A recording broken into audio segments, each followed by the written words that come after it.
RC Aventure, toujours à la pointe de la technologie, et oui, toujours parti dans les planètes, exoplanètes de la Terre qui est au loin, de la Terre qui revient et de tout ce qu'on veut. Voilà, la théorie d'Einstein était complètement incomplète, nous n'en savons pas plus. Voilà, vous êtes renseigné? Moi non plus. Voilà, aujourd'hui, petite vidéo, on va parler du machin là, du petit M24. Voilà, alors vous remarquez que j'ai d'autres roues. Ah ouais, est-ce que ce sont des bitlocks? Mais non. Vous vous rappelez rien ces roues? Eh ben, je vais vous expliquer ce qui s'est passé. Voilà. Donc en fait, ce sont les fameux Irax chez Proline qui sont fournis en 24 avec cette petite roue. Donc là, elles sont peintes en gris. Hein. Je pas la couleur de la carrosserie. Alors, je les ai enlevées. Je les ai enlevées. Pourquoi? Parce que j'arrive pas à monter les. Là, j'ai monté, alors j'espère que vous voyez un peu, là j'ai monté des poids, là, des poids de 6 grammes, vous vous souvenez? Et ces poids de 6 grammes ne passaient pas parce que sur ces beadlocks, il y a... Est-ce qu'il y a la lumière qui va nous jouer? Voilà. Il y a ces petites vis qui permettent de serrer les beadlocks qui ne permettent pas de faire passer le truc. Alors j'ai pensé découper le laiton, mais je suis arrivé à une autre solution et je vais vous expliquer pourquoi. Et d'ailleurs, il y aura un test sur le terrain, soit juste après, soit là, une vidéo après. On verra combien dure cette vidéo. Je ne veux pas en faire trop long. Alors, ce sont les roues de Betty, B17. Pourquoi j'ai utilisé ces roues plutôt que d'en racheter? Ça coûte rien, hein, les jantes plastiques. Ça coûte 3 euros, je crois même pas. Et donc, je me suis dit, tiens, je vais racheter les jantes plastiques. Mais les roues de Betty ont quelque chose de particulier. Donc, je les ai décollées à l'eau chaude. Malheureusement, ces pneus sont tellement fins. Enfin, ils ont essayé de faire quelque chose de souple. Ils n'avaient pas le bon plastique axial. Et du coup, ça faisait un truc qui sautillait. C'est pour ça que j'aimais pas ces pneus. Et du coup, au décollage à chaud, ça a déchiré tous les pneus. Tous les pneus se sont déchirés. Donc, de toute façon, je m'en sers pas. Donc, je les ai jetés. C'est dommage parce que bon, j'aurais aimé les récupérer et voir les monter sur les pitlocks. Bon, tant pis. Tant pis. Bon, voilà. C'est quand vous tirez en fait le truc là pour le décoller, bah, ça a c'est complètement déchiré, catastrophe. Mais bon, j'ai au moins réussi à récupérer les jantes, ce que je voulais. Pourquoi ces jantes? Parce qu'elles ont un déport par rapport à ici. Vous voyez, là, vous avez la jante est légèrement décalée vers la gauche, enfin, c'est-à-dire que l'hexagone est beaucoup plus vers ici. Donc, ce qui fait que vous gagnez en largeur de voie légèrement. Vous ne gagnez pas grand-chose, je crois que c'est... Sur l'ensemble des voies, je dois gagner 4 mm, pas beaucoup plus, mais sur un engin si petit, ça peut gagner en stabilité. C'est pour ça que j'utilisais celle-là. L'avantage c'est ça et que mes petits pois ils passent. Voilà, mes petits pois ils sont dedans. C'est grosso modo ce que vous voyez ici. Avec la lumière, ça ne devrait pas être mal. Voilà. Donc c'est 4 fois 6 grammes, donc 24 grammes. Je suis fatigué, je vais me coucher. Donc 24 grammes, c'est pas grand chose, c'est même nul. C'est même, je sais pas, ça va vraiment aider. Le problème aussi quand vous le faites, c'est que les jantes sont petites. Donc, quand vous les chauffez, elles ont tendance, les jantes, un peu se déformer. Alors, il ne faut pas les laisser trop longtemps dans l'eau chaude. De toute façon, ça ne va pas aider plus à ce que ça se décolle, puisque ça se décolle très mal. Et du coup, vous allez déformer l'hexagone, ce qui m'est arrivé. Donc, il a fallu que je rentre en force, en fait, l'hexagone dans l'autre. Parce que ça a légèrement modifié la forme de l'hexagone.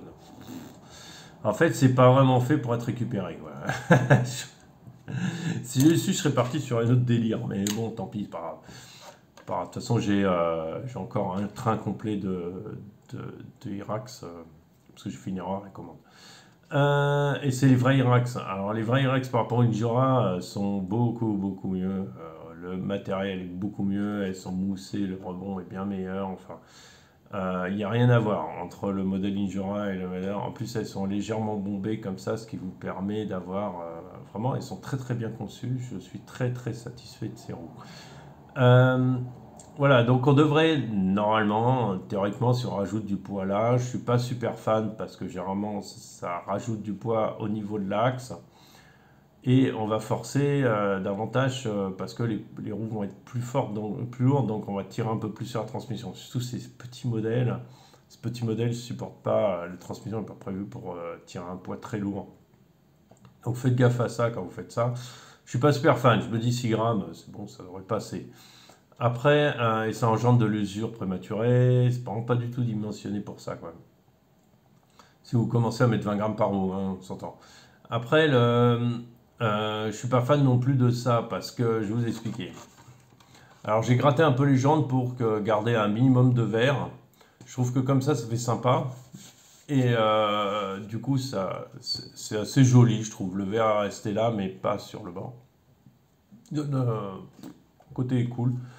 Je vais vous expliquer. Si vous voulez rattraper du poids en hauteur, bah, ça sert à rien de mettre un truc complet parce que vous redescendez le poids, mais pas vraiment complètement. En fait, ce qui est l'idéal, c'est d'avoir du poids en dessous de l'axe de la roue. Ce que j'ai sur le TRX4, un maximum de poids en dessous. Voilà, comme ça, vous rattrapez. Ça vous permet d'être plus léger déjà par rapport à un truc complet. Et surtout, en dessous du niveau de la roue, vous récupérez beaucoup plus de poids. Vous redescendrez plus facilement votre centre de gravité. Je pense, j'espère que c'est clair, quoi. C'est parce que je vois toujours des TRX4 qui sont montés plombés à mort de partout, partout, partout. Par contre, de rajouter du poids de 9 grammes ou 6 grammes, alors il y en a qui sont très lourds. Alors oui, ça doit aider.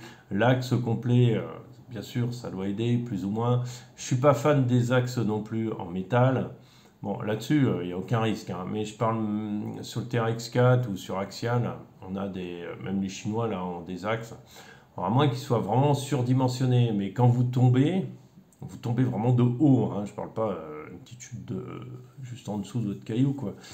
Et quand vous vraiment tombez d'une falaise, les deux sont tombés d'une falaise et sont tombés très bas, hein, 10 mètres ou 15 mètres plus bas. La seule chose qui se passe, c'est que quand vous avez les axes comme ça, les ponts en plastique, ben, les plombs en plastique se courbent et reprennent leur place sans casser. Surtout les plastiques de chez Axial ou Traxxas, ils sont super souples, c'est étudié pour. La seule chose qui va se passer, c'est votre cardan à l'intérieur qui va être légèrement courbé. Vous rentrez à la maison, vous le redressez dans un étau, c'est fini. Vous le redressez au mieux, ben, ce ne sera pas au micron près, on s'en fout. Mais vous le redressez, vous remettez en place, le plastique il reprend sa forme, basta, quoi, c'est fini. Tandis que si vous avez des trucs en laiton, comment on appelle ça? En laiton peut-être pas, mais en métal, certains métals de chez, comment on appelle ça, aluminium des sites chinois, là, les pontent complètement, des amis en ont mis. Alors, le problème, c'est que une fois que tu tombes, tu casses le truc en... Tu attends à ce que ce soit vraiment plus solide, et non, en fait, tu vas casser la pièce, et même quand tu tombes de pas très haut. Et du coup, ben, tu es un peu déçu de ton histoire, quoi. Voilà, alors, bon, c'était juste la parenthèse. Maintenant, on va rouler. Il tient pas mal en dévers, hein. Je pense qu'on va vous faire un exemple comme ça. Voilà, voilà, voilà. Vous voyez, il tient encore, il tient encore. J'essaye d'avoir... voilà, il tient encore. Oui, donc c'est pas mal, hein. Ah, je tiens l'équilibre. Bon, après, ma main est pas plate, donc il prend, il prend appui sur le truc. Ça promet d'être pas mal. Ça promet de donner un peu plus d'appui au sol du machin. Voilà, ça va être une petite vidéo de test. Comme ça, on validera si c'est bien ou si c'est pas bien. Voilà, tout simplement. Sur ce, profitez de la vidéo.